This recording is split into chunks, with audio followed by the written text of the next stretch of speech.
ठीक है जी, तो पिछले लेक्चर में हमने पोटेंशियल एंड इलेक्ट्रिक फील्ड का रिलेशन डिराइव किया था, उसी के ही साथ में हमने इक्वी पोटेंशियल सरफेसेस के भी बारे में पढ़ा था।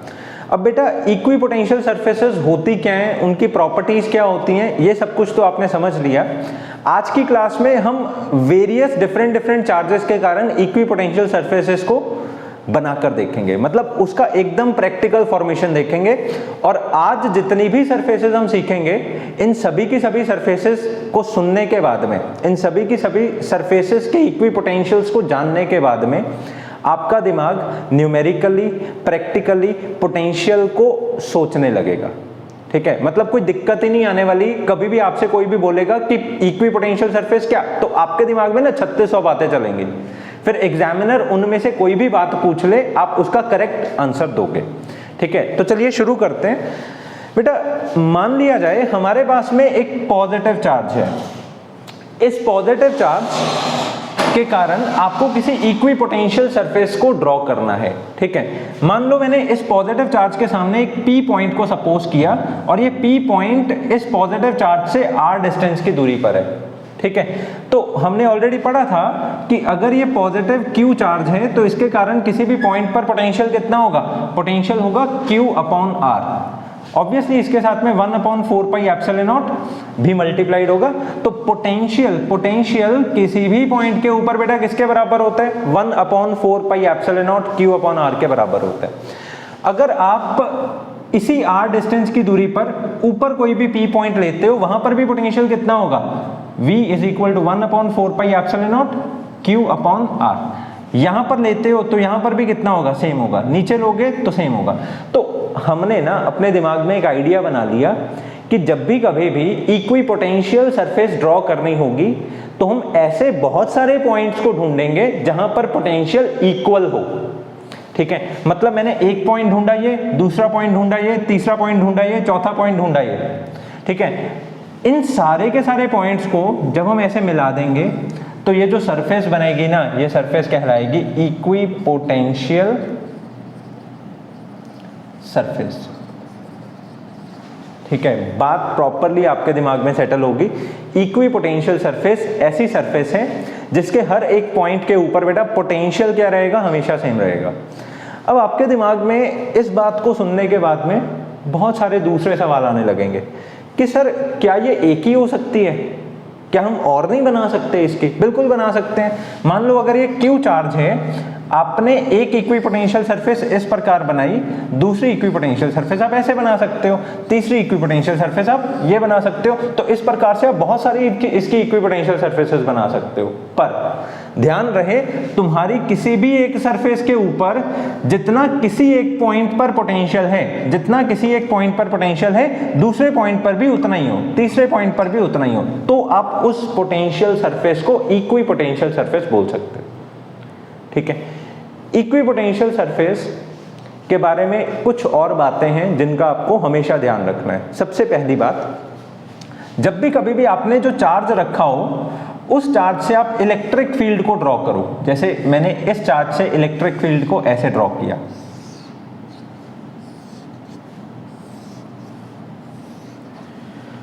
तो आप क्या देखोगे कि ये इलेक्ट्रिक फील्ड और हमारी जो इक्वी पोटेंशियल सरफेस है, इन दोनों के बीच में जो एंगल बन रहा है वो कितना बनेगा, 90 डिग्री बनेगा। ऑब्वियसली, क्योंकि देखो कभी भी आपको किसी भी सरफेस, किसी भी कर्वेचर के ऊपर एंगल बनाना हो तो पहले आप उसका टेंजेंट ड्रॉ करते हो, फिर उसका परपेंडिकुलर ड्रॉ करते हो। तो अगर मैं आपसे पूछूं कि इस पॉइंट का डायरेक्शन कौन सा है, तो आप टेंजेंट ड्रॉ करोगे। आपकी इक्वी पोटेंशियल सरफेस की जो इलेक्ट्रिक फील्ड है और इसका जो टेंजेंट है, इसके बीच में एंगल कितना बन रहा है, 90 डिग्री बन रहा है। ओके, आप यहां पर देखो, यहां पर इलेक्ट्रिक फील्ड और टेंजेंट के बीच में एंगल कितना बन रहा है, 90 डिग्री बन रहा है। यहां पर इलेक्ट्रिक फील्ड और टेंजेंट के बीच में एंगल कितना बन रहा है, 90 डिग्री बन रहा है। तो आप जब भी कभी भी बेटा इक्वी पोटेंशियल सरफेसेस को ड्रॉ करो तो पहला नियम तो ये है कि पोटेंशियल हर एक पॉइंट पर सेम होना चाहिए। दूसरा नियम ये है कि किसी भी पॉइंट के ऊपर टेंजेंट एंड इलेक्ट्रिक फील्ड के बीच में जो एंगल बनना चाहिए दैट इज ऑलवेज 90 डिग्री। तो दो बातें हमने समझ ली अच्छे से। अब अगली बात, इक्वी पोटेंशियल सरफेस को आप अपने दिमाग में ऐसे मानकर चल सकते हो, ऐसे बनाकर चल सकते हो कि ये एक ऐसी सरफेस है जहां पर तुम अगर चार्ज को मूव करवाते हो तो तुम्हें कोई भी वर्क नहीं करना पड़ेगा। क्यों? क्योंकि मान लिया जाए ये एक इक्विपोटेंशियल सरफेस है, हम सबसे आउटवर्ड वाली लेते हैं इस तरह से। इस इक्विपोटेंशियल सरफेस पे मैंने पहले चार्ज को रखा यहां पर, फिर मैं इस चार्ज को उठाकर यहां तक मूव करवाना चाहता हूं।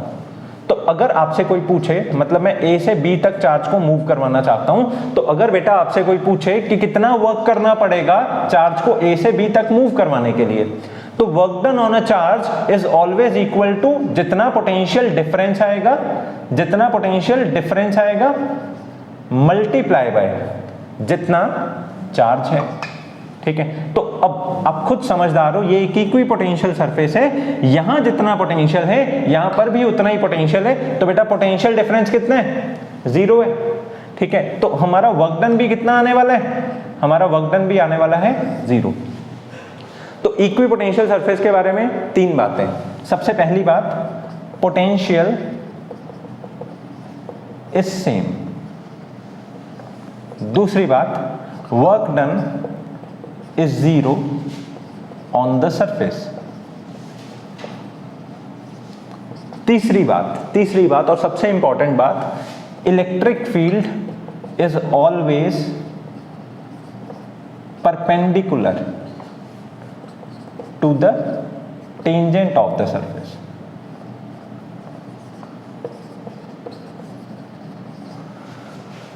ठीक बात है? ओके, इक्विपोटेंशियल सरफेस का बेस एकदम आपके दिमाग में साफ हो गया। ठीक है, अब ना हमने बहुत सारी अलग अलग चीजों की इक्विपोटेंशियल सरफेसेस बना कर देखनी है, ये 1 या 2 नंबर में आएंगे आपको। ठीक है, ओके। इक्विपोटेंशियल सरफेस का एक और थोड़ा सा एक्सटेंसिव फॉर्म देखो। जैसे जैसे हम इक्विपोटेंशियल सरफेसेस ड्रॉ करते जाएंगे, ठीक है, जैसे मैंने एक सरफेस ड्रॉ की, फिर दूसरी की, फिर तीसरी की, फिर चौथी की, फिर 5वीं की, ठीक है, इसी तरह से फिर हमने 6 सरफेस ड्रॉ की, फिर 7 सरफेस ड्रॉ की, फिर 8 सरफेस हमने ड्रॉ की। तो आप देखोगे जैसे जैसे आप दूर जा रहे हो, ये जो कार्वेचर है ये खत्म होता जा रहा है और लाइंस क्या होती जा रही हैं? पैरेलल होती जा रही हैं। तो अगर लाइंस पैरेलल होती जा रही हैं तो हम उनको पोटेंशियल्स बोलेंगे। ठीक है, तो आप क्या बोलोगे कि इन इक्विपोटेंशियल्स के पैरेलल होने पर इन दोनों सरफेसेस के ऊपर इक्विपोटेंशियल क्या है? सेम है। इन दोनों सरफेस के ऊपर पोटेंशियल क्या है? सेम है। ओके, तो सिंपल सी बात है, अगर आप इक्विपोटेंशियल सरफेस चार्ज के क्लोज बना रहे हो तो वो तो कर्वेचर आपको दिखाएगा, अगर आप चार्ज से दूर बना रहे हो तो बेटा वो आपको कर्वेचर नहीं दिखाएगा।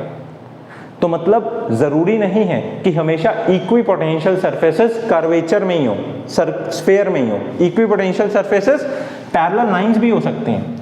तो आपको जब भी सवाल वो लोग बोलेंगे, वो आपको बोलेंगे ये एक सरफेस है, ये एक सरफेस है, इसका पोटेंशियल 5 वोल्ट है, इसका पोटेंशियल 6 वोल्ट है। उन्होंने आपको बोलना है कि ये भी इक्विपोटेंशियल सरफेस है, ये भी इक्विपोटेंशियल सरफेस है।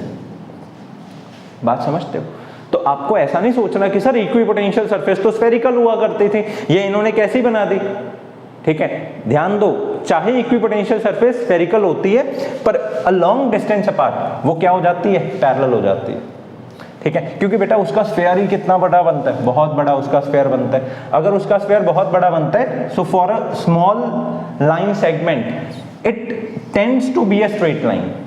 ठीक है, तो इस तरह से आपको अपने दिमाग में कंसेप्ट को बिठाना है। तो इक्विपोटेंशियल सरफेस का बेस क्लियर हो गया। अब बनाएंगे इक्विपोटेंशियल सरफेस किसी भी डाइपोल के कारण। उससे पहले आप जितनी भी बातों को इसकी रिकॉर्ड करना चाहते हो उसको नोट कर लो। ओके, ठीक है, तो चलिए अब हम शुरू करते हैं इक्विपोटेंशियल सरफेस ड्रॉ करना किसी भी डाइपोल के कारण। मान लिया जाए आपके पास में एक डाइपोल है। डाइपोल के बारे में सभी बहुत अच्छे से आप जानते होंगे, एक नेगेटिव और पॉजिटिव चार्ज का पेयर जिसके बीच का जो डिस्टेंस है वो क्या है? बहुत छोटा है। ठीक है, ओके, तो इस डाइपोल के कारण हम इक्विपोटेंशियल सरफेस को ड्रॉ करना चाहते हैं। इक्विपोटेंशियल सरफेस इसकी ड्रॉ करने के लिए 2 बातों का ख्याल रखना कि ये दोनों के दोनों चार्जेस बहुत नजदीक हैं, एक दूसरे के बहुत क्लोज हैं। दूसरी बात यह है कि हमें एक ऐसी सरफेस ड्रॉ करनी है जहां पर पोटेंशियल क्या हो? सेम हो। ठीक है, ओके, तो आपको एक एक्सप्रेशन याद आ रहा होगा, वो एक्सप्रेशन है E is equal to dV by D R. पिछले लेक्चर में पढ़ा था ना, इलेक्ट्रिक फील्ड एंड पोटेंशियल में क्या रिलेशन है, रिलेशन है E is equal to dV by D R. Okay, तो dV को अगर मैं एक साइड पर रख दूं तो ये क्या बन जाएगा, E इंटू डी आर, कोई प्रॉब्लम नहीं किसी को। अब बेटा मान लिया जाए मैं सबसे पहले इसकी इलेक्ट्रिक फील्ड लाइंस ड्रॉ करता हूं ताकि इसकी हम पोटेंशियल्स को बना पाएंगे, ठीक है। तो इलेक्ट्रिक फील्ड लाइंस मान लिए जाए हमने पॉजिटिव से नेगेटिव डायरेक्शन में ड्रॉ की, ठीक है। तो इलेक्ट्रिक फील्ड लाइंस हमेशा पॉजिटिव से ऐसे निकलती हैं, नेगेटिव की तरफ ऐसे जाती हैं, ऐसे ऐसे।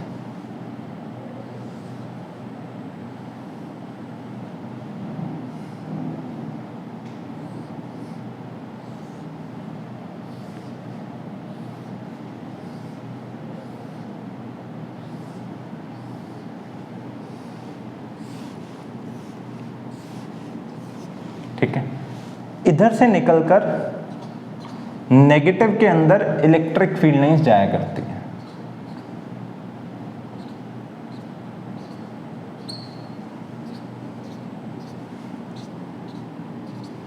ओके, अब बड़े ही ध्यान से इसकी इक्विपोटेंशियल सरफेस हमने ड्रॉ करनी है। देखो, सेंटर वाला पॉइंट हमने ऐसा मान लिया कि सेंटर वाले पॉइंट के ऊपर नेगेटिव वाले चार्ज के कारण जो पोटेंशियल होगा वो नेगेटिव होगा, पॉजिटिव वाले चार्ज के कारण जो पोटेंशियल होगा वो पॉजिटिव होगा, तो टोटल पोटेंशियल कितना होगा, जीरो होगा। तो बात एकदम समझ में आती है कि सेंटर वाले पॉइंट पर टोटल पोटेंशियल कितना होगा, जीरो होगा, क्योंकि जितना डिस्टेंस यहां से यहां तक है उतना ही डिस्टेंस यहां से यहां तक है।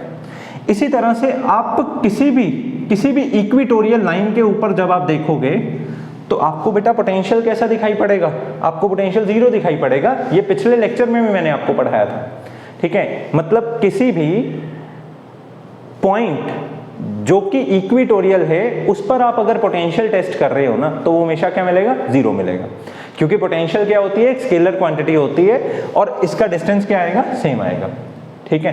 तो अगर डिस्टेंस इसका सेम आएगा तो जितना नेगेटिव बनाएगा नेगेटिव पोटेंशियल, उतना ही पॉजिटिव बनाएगा पॉजिटिव पोटेंशियल, तो टोटल पोटेंशियल क्या हो जाएगा, जीरो हो जाएगा।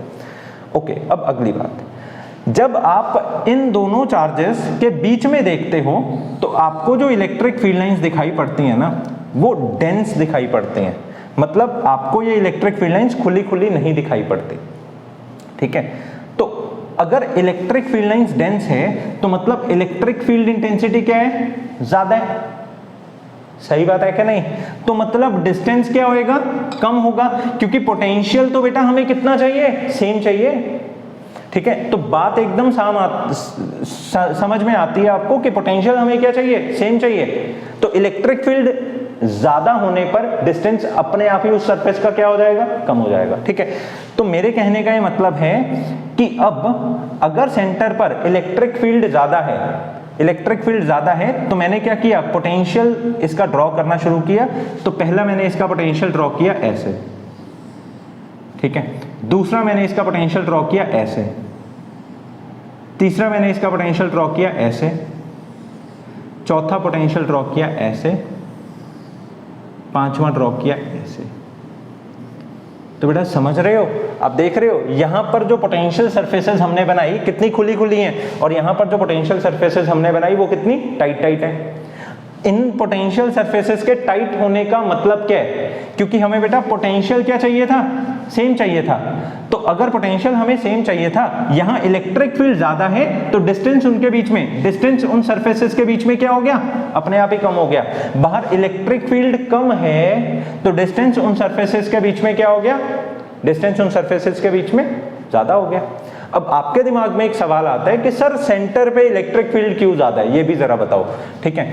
देखो बेटा, ये नेगेटिव चार्ज है, पॉजिटिव चार्ज है। पॉजिटिव चार्ज जब अकेले में होता है ना, तो ये बराबर की फील्ड लाइंस निकालते हैं, ठीक है। मतलब इसने जितनी फील्ड लाइंस इधर निकाली उतनी इधर निकाली, जितनी ऊपर निकाली उतनी नीचे निकाली। पर जब हम इस पॉजिटिव के सामने माइनस रख दें और वो भी इसके बहुत करीब, तो इस पॉजिटिव में भी लालच आ जाता है, ये अपनी ज्यादा से ज्यादा फील्ड लाइंस को ऐसे मोल्ड कर लेते हैं। मतलब ये सीधे जाने वाली ऐसे हो जाएगी, ये इधर जाने वाली ऐसे हो जाएगी, ये इधर जाने वाली ऐसे हो जाएगी। तो ये अपनी मैक्सिमम फील्ड लाइंस को बेटा इस नेगेटिव की तरफ क्या कर लेते हैं, मोल्ड कर लेते हैं। तो बात ना अपने दिमाग में बिठा लो कि अगर पॉजिटिव और नेगेटिव चार्ज है तो अंदर की इलेक्ट्रिक फील्ड लाइंस डेंस होंगी, ज्यादा होंगी, तो इलेक्ट्रिक फील्ड ज्यादा होने पर डिस्टेंस क्या होएगा सरफेसेस के बीच में, कम होएगा। तो सिमिलर वे से आप यहां पर भी बना सकते हो, अंदर फील्ड लाइन ज्यादा है तो इसकी इक्विपोटेंशियल सरफेस क्या बनी, ऐसे बनी, ऐसे बनी, ऐसे बनी और ऐसे बनी। तो किसी भी डायपोल के कारण जो इक्विपोटेंशियल सरफेसेस बनती हैं वो इस तरह की सरफेसेस बनती हैं, ठीक है। इसको आपको अपने दिमाग में हमेशा बिठा कर रखना है, कभी भी ये वाला क्वेश्चन अगर आ जाए ना तो किसी भी बच्चे का गलत नहीं होना चाहिए, ठीक है। एक रीजन को दिमाग में बिठा कर रखो, आप अपने पेपर में साइड पे ये भी लिख कर आओगे कि क्योंकि इलेक्ट्रिक फील्ड ज्यादा है तो इस वजह से हमने डिस्टेंस में इसमें कम बनाया, ठीक है ना। तो आपको सारा का सारा इसमें रीजन पता होना चाहिए, ठीक है। अब इसी तरह से एक और इक्विपोटेंशियल सरफेस बनाते हैं, ढंग से इस इक्विपोटेंशियल सरफेस को अपनी कॉपीज पे नोट कर लो, फटाफट करो। तो चलिए अब हम शुरू करते हैं एक इक्विपोटेंशियल सरफेस बनानी जिसमें दो चार्जेस, दोनों के दोनों पॉजिटिव हम लेंगे, उन दोनों को एक दूसरे के सामने रखेंगे, ठीक है। तो इक्विपोटेंशियल सरफेस बनाने से पहले किसको बनाना है, हमें इलेक्ट्रिक फील्ड लाइंस को बनाना है, ठीक है। मान लिया जाए एक चार्ज हमारे पास में पॉजिटिव है और दूसरा भी चार्ज हमारे पास में पॉजिटिव है। इस पॉजिटिव चार्ज ने इलेक्ट्रिक फील्ड एक इधर को बनाई, एक इधर को बनाई, इसने भी एक इधर को बनाई, इधर को बनाई, ठीक है। जो इलेक्ट्रिक फील्ड ये इधर को बनाएगा ये भी इधर को इलेक्ट्रिक फील्ड बनाएगा, इधर वाली इलेक्ट्रिक फील्ड इधर, इधर वाली इलेक्ट्रिक फील्ड इधर, इधर वाली इलेक्ट्रिक फील्ड इधर, ऐसे, ऐसे और ऐसे। तो क्योंकि हम बड़े अच्छे से जानते हैं कि दोनों के दोनों पॉजिटिव चार्ज बेटा आपस में क्या करने वाले हैं, रिपेल करने वाले हैं। तो अगर ये दोनों के दोनों पॉजिटिव चार्ज आपस में रिपेल करने वाले हैं तो इनकी इलेक्ट्रिक फील्ड लाइंस इस तरह से मोल्ड हो जाएंगी, क्योंकि देखो इलेक्ट्रिक फील्ड लाइंस की नेचर है ये कभी इंटरसेक्ट तो कर नहीं सकती, तो अगर ये इंटरसेक्ट नहीं कर सकती तो ये आपस में क्या हो जाएंगी, इस तरह से फोल्ड हो जाएंगी, ठीक है। तो एक्चुअल में इसकी इलेक्ट्रिक फील्ड लाइंस ऐसे दिखाई पड़ती हैं, इसकी ऐसे दिखाई पड़ती है, इसकी ऐसे, गॉट इट। तो यहां पर सामने ऐसे है,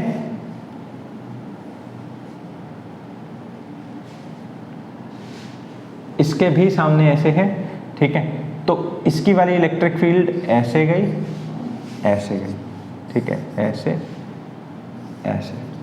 तो बड़े ही अच्छे से इस चीज को नोट कर लो कि ये पॉजिटिव चार्ज है और ये भी पॉजिटिव चार्ज है, तो इलेक्ट्रिक फील्ड लाइंस एक दूसरे को रिपेल करने की खातिर इस तरह से जाती हैं, मतलब ये इस तरह से ऐसे को एक दूसरे पर फोर्स लगाने की तरफ जाती हैं, ठीक है। अब मैंने इसकी इक्विपोटेंशियल सरफेस ड्रॉ करनी है। इक्विपोटेंशियल सरफेस की सबसे पहली कंडीशन ये है कि इलेक्ट्रिक फील्ड उसके क्या होनी चाहिए, परपेंडिकुलर होनी चाहिए, ठीक है। तो अगर ये एक पॉजिटिव चार्ज है, इसकी इक्विपोटेंशियल सरफेस कैसे बनाएंगे, ऐसे, पहली सरफेस ऐसे बनाएंगे, ठीक है। दूसरी सरफेस जब हम बनाएंगे तो वो ऐसे बनाएंगे, क्यों, क्योंकि हमें हर एक पॉइंट के ऊपर अपनी इलेक्ट्रिक फील्ड क्या चाहिए, परपेंडिकुलर चाहिए ना, इलेक्ट्रिक फील्ड हमें हर एक पॉइंट के ऊपर परपेंडिकुलर चाहिए। तीसरी वाली हमने ऐसे बनाई, चौथी वाली हमने ऐसे बनाई, पांचवी वाली हमने ऐसे बनाई। तो आप एक चीज नोटिस कर रहे हो कि सेंटर पर तो कोई प्रॉब्लम नहीं थी, ठीक है। ये पॉइंट है, इसको बड़े ध्यान से बनाना कि बेटा सेंटर पर कोई प्रॉब्लम नहीं थी, सेंटर पर तुम नॉर्मल स्फीयर ही ड्रॉ करो, इसके भी सेंटर पर नॉर्मल स्फीयर ही ड्रॉ करो। पर जैसे जैसे आप इक्विपोटेंशियल सरफेसेस को बनाते जा रहे हो, जैसे जैसे आप इसके पोटेंशियल्स को बनाते जा रहे हो, तो टुवर्ड्स दिस पॉजिटिव चार्ज हम अपने लूप्स को खुला खुला बनाएंगे, बाहर की साइड पर हम अपने लूप्स को क्लोज क्लोज बनाएंगे। इसका रीजन क्या है, इसका रीजन ये है क्योंकि हमें हर एक पॉइंट पे इलेक्ट्रिक फील्ड और पोटेंशियल सरफेस को क्या रखना है, परपेंडिकुलर रखना है। वो परपेंडिकुलर रहेगी ही तब जब आप यहां पर क्या बनाओगे, खुला खुला, उस तरफ क्या बनाओगे, लूज लूज, ठीक है, ओके। तो इसी तरह से जब हम इसकी बनाएंगे तो वो ऐसे बन जाएगी, ऐसे,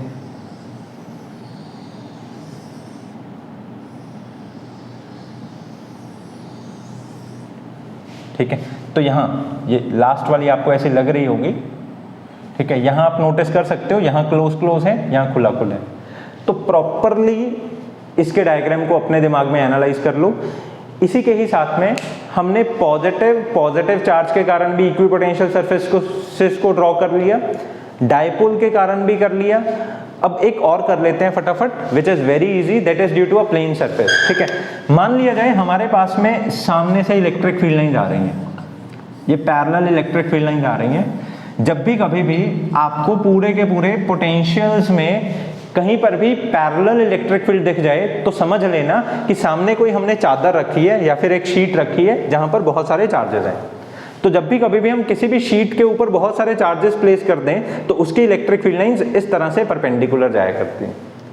ठीक है, तो अगर आपको रास्ते में कहीं पर भी इक्विपोटेंशियल सरफेस ड्रॉ करनी है तो कुछ मत करो, तुम एक शीट ही ड्रॉ कर लो इस तरह से, इस तरह से। तो जब आप रास्ते में एक शीट ही ड्रॉ कर लोगे तो उसके ऊपर उसमें से निकलने वाली जो इलेक्ट्रिक फील्ड लाइंस हैं और वो शीट, मतलब ये वाली शीट की सरफेस और इसमें से निकलने वाली जो इलेक्ट्रिक फील्ड लाइंस हैं, इनके बीच में एंगल कितना बन रहा है? 90 डिग्री बन रहा है।